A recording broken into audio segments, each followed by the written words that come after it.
नमस्कार, मैं हूं आपके साथ हिमानी नैथानी। सुबह के 8 बजने को हैं और हमेशा की तरह लेकर हम हाजिर हैं सारा देश तो खबर का ये सफर। तो आइए फटाफट खबरों के सफर की शुरुआत करें। विशाखापत्तनम में आज से इंटरनेशनल फ्लीट रिव्यू का औपचारिक शुरुआत होगी। इस मौके पर राष्ट्रपति प्रणब मुखर्जी, प्रधानमंत्री नरेंद्र मोदी, रक्षा मंत्री मनोहर पर्रिकर और आंध्र प्रदेश के मुख्यमंत्री चंद्रबाबू नायडू मौजूद रहेंगे। फ्लीट रिव्यू के इस महाआयोजन की सुरक्षा के लिए खासे इंतजाम किए गए हैं। विमानवाहक विद्युतपोत से लेकर छोटी नौकाओं तक को सुरक्षा के घेरे में लगाया गया है। पूरे विशाखापत्तनम में सीसीटीवी कैमरास का जाल बिछाया गया है। 10,000 पुलिस जवानों को तैनात किया गया है। इसके अलावा राज्य की विशेष एंटी टेरर फोर्स ऑक्टोपस के 350 से ज्यादा कमांडोज लगाए गए हैं। किसी भी हमले से निपटने के लिए नौसेना पुलिस को तैनात किया गया है। वहीं खास जरूरतों के लिए नौसेना की स्पेशल मरीन कमांडोज माकूस भी तैनात किए गए हैं। वेतन की मांग पर दिल्ली में एमसीडी कर्मचारियों की हड़ताल 11वें दिन भी जारी रहेगी। सफाई कर्मचारी रेल भवन से लेकर जेटली के घर तक मार्च करेंगे। हालांकि शुक्रवार को एमसीडी अस्पतालों के डॉक्टर्स ने अपनी हड़ताल वापस ले ली। शुक्रवार को दिल्ली हाईकोर्ट ने एमसीडी और दिल्ली सरकार को फटकार लगाई। कोर्ट ने दिल्ली सरकार से कहा कि आपके पास एस्मा का कानूनी प्रावधान है तो फिर भी आप कुछ नहीं कर रहे। हाईकोर्ट ने एमसीडी से संबंधित सारे हड़ताली यूनियन को नोटिस भी जारी दिया है। इधर भी इस बीच हड़ताली कर्मचारियों की एलजी के साथ भी बैठक बेनतीजा रही। नर्सरी दाखिले को लेकर 2 दिनों के भीतर दिल्ली सरकार को दूसरा बड़ा झटका लगा है। दिल्ली हाईकोर्ट ने दिल्ली सरकार के 18 दिसंबर के डायरेक्टर ऑफ एजुकेशन के आदेश पर रोक लगा दी है। आदेश में कहा गया है कि प्री स्कूल में दाखिले के लिए बच्चे की उम्र 3 साल से कम, प्री नर्सरी में 4 साल से कम और क्लास फर्स्ट में 5 साल से कम होनी चाहिए।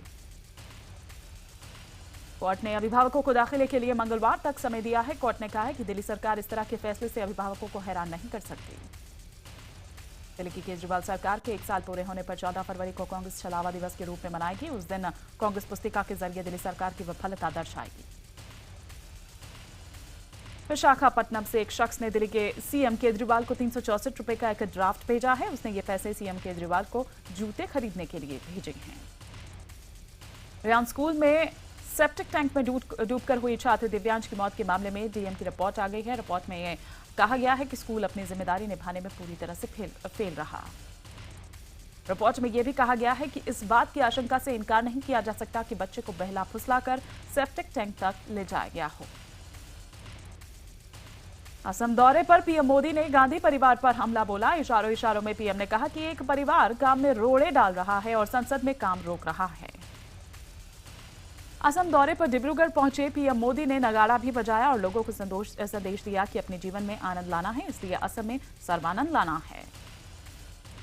इधर राहुल गांधी ने पीएम मोदी पर पलटवार करते हुए कहा कि प्रधानमंत्री का काम देश चलाना है, ना कि बहाने बनाना। पिछले 1 साल से पीएम सिर्फ बहाने ही बना रहे हैं। आम बजट से पहले दिल्ली में आज वित्त मंत्री अरुण जेटली राज्यों के वित्त मंत्रियों के साथ चर्चा करने वाले हैं। जीएसटी के मुद्दे पर भी बातचीत संभव है। बिहार विधानसभा चुनावों में लगे झटके के बाद बीजेपी ने आने वाले विधानसभा चुनावों के लिए रणनीति में बदलाव किया है। बीजेपी पीएम मोदी और दिल्ली में बीजेपी के बड़े नेताओं को चुनाव प्रचार में झोंकने की बजाय स्थानीय नेताओं पर जोर लगा रही है। गुजरात की सीएम आनंदीबेन पटेल की बेटी अनार पटेल ने कांग्रेस के आरोपों का जवाब दिया है और कहा है कि मैं और मेरे पति पिछले 22 साल से समाज सेवा कर रहे हैं और हमने कभी कोई गलत काम नहीं किया।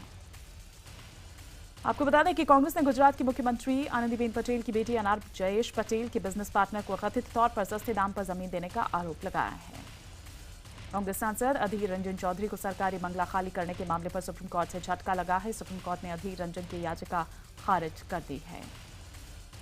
कोर्ट ने अधीर को नसीहत देते हुए ये कहा है कि एक सांसद होने के नाते वो कानून का पालन करे। अधीर ने याचिका डालकर नए बंगले के तैयार होने तक पुराने बंगले में रहने की मांग की थी।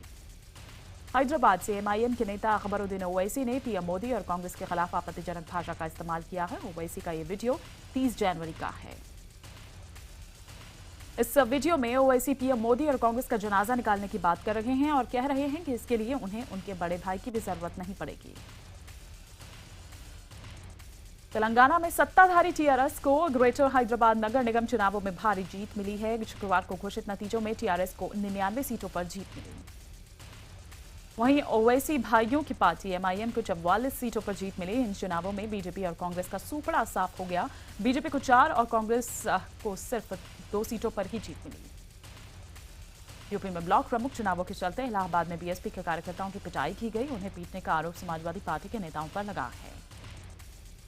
वहीं मैनपुरी में तो बाकायदा पुलिस के लोगों के साथ वोटर्स को बंधक बनाकर रखने का सीसीटीवी फुटेज सामने आया है। यहां भी आरोप सत्ताधारी दल के प्रत्याशियों पर लगा है। सुल्तानपुर में शुक्रवार को ब्लॉक प्रमुख चुनाव के नामांकन के दौरान दो उम्मीदवारों के समर्थकों ने जमकर बवाल काटा। दोनों उम्मीदवारों के समर्थक आपस में भिड़ गए और एक दूसरे पर गोलियां दागी। बलरामपुर में नामांकन के दौरान समर्थकों को अंदर जाने के रोकने पर उम्मीदवारों के समर्थक पुलिस से भिड़ गए। काफी देर तक ये हंगामा चलता रहा।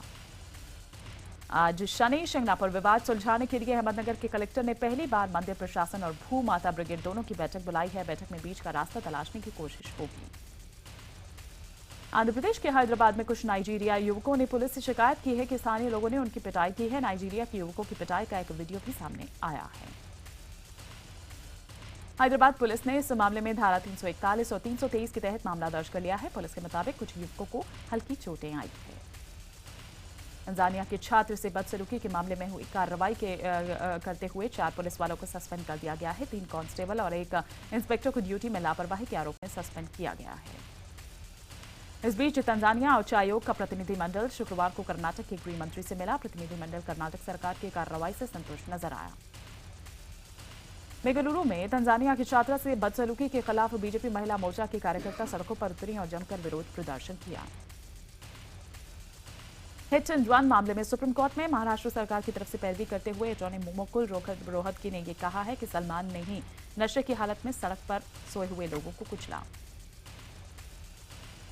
तो बता दें कि लोअर कोर्ट से सलमान को 5 साल की सजा मिली थी, लेकिन बॉम्बे हाई कोर्ट ने सलमान को सबूतों के अभाव में बरी कर दिया था।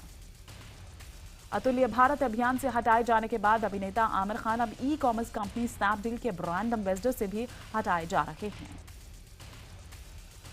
एक अंग्रेजी अखबार के मुताबिक स्नैपडील ने बतौर ब्रांड एम्बेसडर आमिर के साथ करार आगे नहीं बढ़ाने का फैसला किया है। उनका करार इसी महीने की आखिर में खत्म हो रहा है।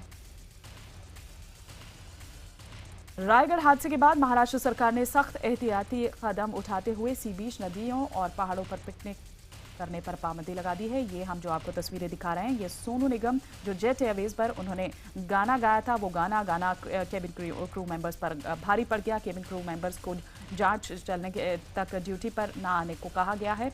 और पिछले दिनों सोनू निगम का फ्लाइट में ये गाना गाते हुए जो वीडियो है, ये वायरल हो गया था।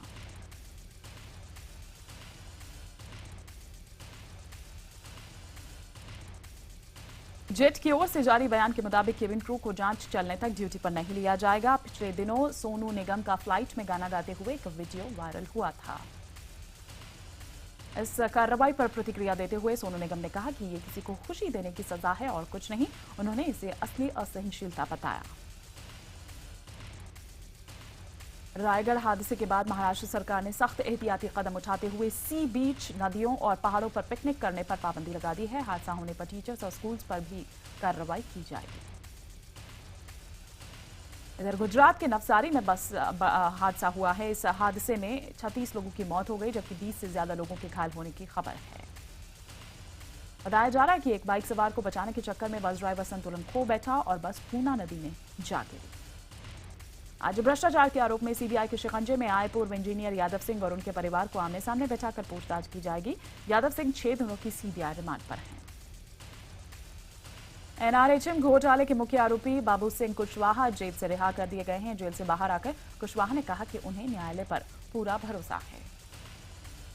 दिल्ली पुलिस की स्पेशल सेल ने आईएसबीटी के पास से आईसिस के एक संदिग्ध आतंकियों को गिरफ्तार किया है। गिरफ्तार किया गया मोहसिन मुंबई का रहने वाला है।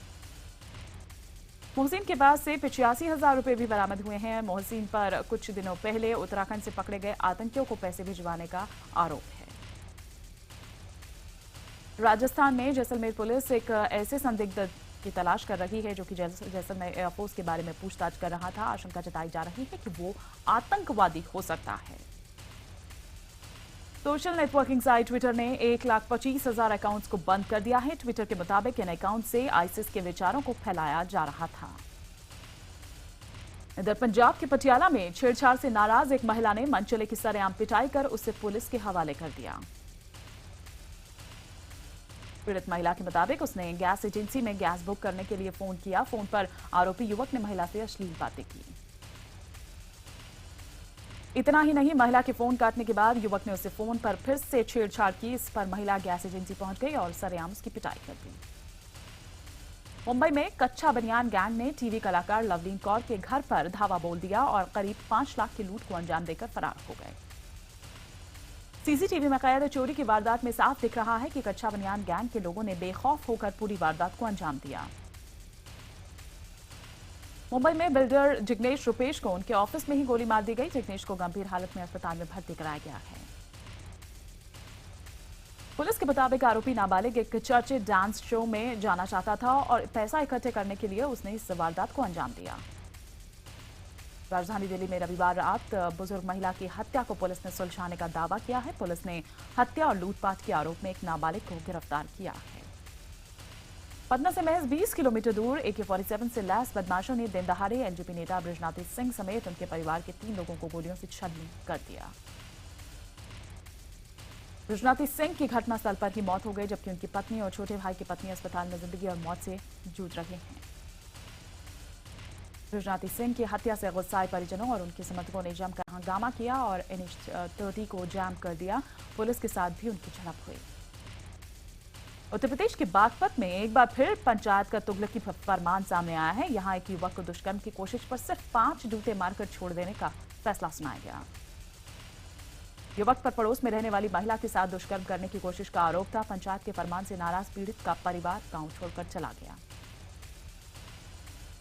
गुजरात और मध्य प्रदेश में हजारों लोगों के साथ ऑनलाइन जॉब के नाम पर धोखाधड़ी की गई। इस पूरे मामले में मध्य प्रदेश की Q7 कंपनी आरोपों के घेरे में है।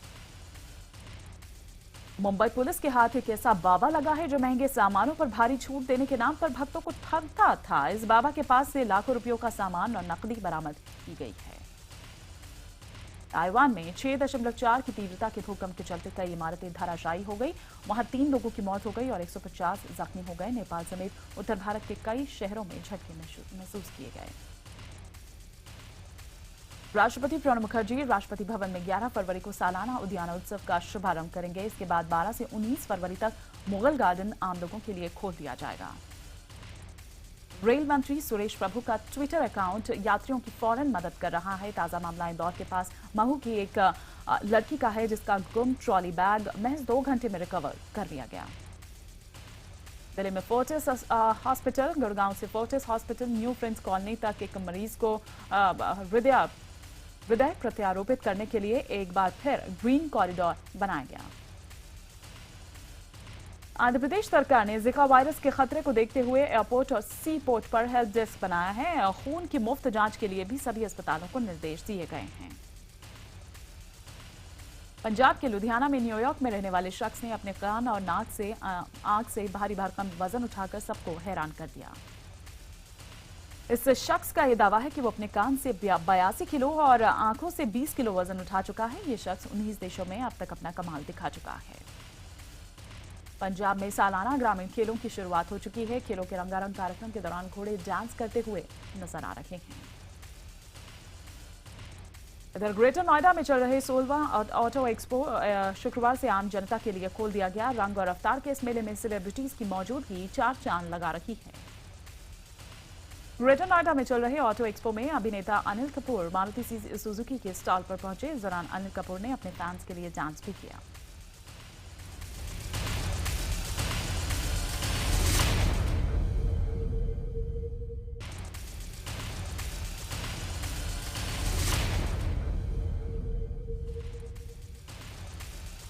इंडियन प्रीमियर लीग के सीजन 9 के लिए आज खिलाड़ियों की नीलामी की जाएगी। इस नीलामी से देश विदेश के 351 क्रिकेटर्स ने अपने नाम भेजे हैं। नीलामी में युवराज सिंह पर सभी की निगाहें टिकी होंगी। पिछले 2 सीजन से वो सबसे महंगे क्रिकेटर रहे हैं। आज देखते हैं कि कौन सी टीम उन्हें खरीदती है। एशिया कप और T20 वर्ल्ड कप के लिए भारतीय टीम का ऐलान कर दिया गया है। धोनी की कप्तानी वाली टीम में ज्यादा बदलाव नहीं किया गया। तेज गेंदबाज मोहम्मद शमी की टीम में वापसी हुई है। शमी चोट के चलते टीम से बाहर थे, जबकि लेग स्पिनर पवन नेगी टीम में एक नया चेहरा है। ऑस्ट्रेलिया के खिलाफ शतक ठोकने वाले मनीष पांडे को झटका लगा है। उन्हें T20 में चुने जाने की पूरी उम्मीद थी, लेकिन रहाणे ने बाजी मार दी। आज ऑस्ट्रेलिया और न्यूजीलैंड के बीच दूसरा वनडे मैच खेला जाएगा। ये मैच वेलिंगटन में खेला जाएगा। ऑस्ट्रेलिया पहला वनडे हार चुकी है। साथ ही आज ही साउथ अफ्रीका और इंग्लैंड के बीच सीरीज का दूसरा वनडे मैच खेला जाएगा। यह मैच पोर्ट एलिजाबेथ में खेला जाएगा। टीम इंडिया के क्रिकेटर रविंद्र जडेजा ने रीवा सोलंकी के साथ सगाई कर ली। राजकोट में जडेजा के रेस्टोरेंट में हुए समारोह में भारतीय क्रिकेटर ने घुटनों पर बैठकर अपनी मंगेतर को अंगूठी पहनाई। ऑस्ट्रेलिया में T20 सीरीज जीतकर लौटे क्रिकेटर्स को मुंबई इंडियंस की को ओनर नीता अंबानी ने बधाई दी। इस मौके पर उन्होंने हार्दिक पांड्या, रोहित शर्मा और बुमराह के साथ फोटो भी खिंचवाई। फिल्म सरबजीत में मुख्य भूमिका निभा रहे एक्टर रणदीप हुड्डा का नया लुक सामने आ गया है। डायरेक्टर उमंग कुमार ने उनकी फोटो जारी की है। रणदीप हुड्डा का ये लुक देखकर आप भी एक पल के लिए चौंक जाएंगे। खबरें ऐसी भी है कि इस फिल्म के लिए रणदीप हुड्डा ने 28 दिनों में 18 किलो वजन कम किया। कटरीना कैफ की फिल्म फितूर का नया गाना रिलीज हुआ है। ये फिल्म 12 फरवरी को रिलीज होगी। दीपिका पादुकोण की पहली हॉलीवुड फिल्म का लुक जारी हो गया है। इस फिल्म में दीपिका सेरेना के किरदार में होंगी। हाल ही में सलमान खान मुंबई के एक क्लब में ऋतिक रोशन की एक्स वाइफ सुजैन खान के साथ पार्टी करते हुए नजर आए। यहां सलमान के साथ सलमान की पुरानी दोस्त और अभिनेत्री प्रीति जिंटा भी नजर आईं। आयरलैंड की राजधानी डबलिन में एक बॉक्सिंग मैच शुरू होने से पहले ही वहां फायरिंग शुरू हो गई। एक बंदूकधारी की फायरिंग से एक शख्स की मौत हो गई जबकि 2 घायल। तो जापान के खुशु द्वीप में अचानक ज्वालामुखी फटने से दहशत फैल गई। ज्वालामुखी से लावा आसमान में उछलता हुआ साफ नजर आया। आतंकी संगठन आईएसआईएस ने नया वीडियो जारी किया है। वीडियो में अंग्रेजी बोलता हुआ एक लड़का हाथ में खंजर लिए एक कैदी का सिर कलम करने के लिए तैयार खड़ा है। आर्मेनिया में हुए एक कार हादसे में एक महिला और बुजुर्ग बाल बाल बचे। कार तेजी से बेकाबू होकर आई और पोल से टकराकर चकनाचूर हो गई। जापान में इन दिनों स्नो फेस्टिवल चल रहा है। इस फेस्टिवल में 100 से ज्यादा बर्फ की बनी कलाकृतियां देखने को मिलेंगी। ग्रीस की राजधानी एथेंस में 40,000 से ज्यादा लोग सरकार के खिलाफ प्रदर्शन में शामिल हुए। एथेंस में संसद के बाहर प्रदर्शनकारियों और पुलिस के बीच झड़प भी हुई। जर्मनी के कोलोन शहर में वार्षिक स्ट्रीट महोत्सव की शुरुआत हुई। इस मौके पर महिलाओं के साथ होने वाले यौन शोषण और चोरियों को देखते हुए वहां सुरक्षा के पुख्ता इंतजाम किए गए हैं।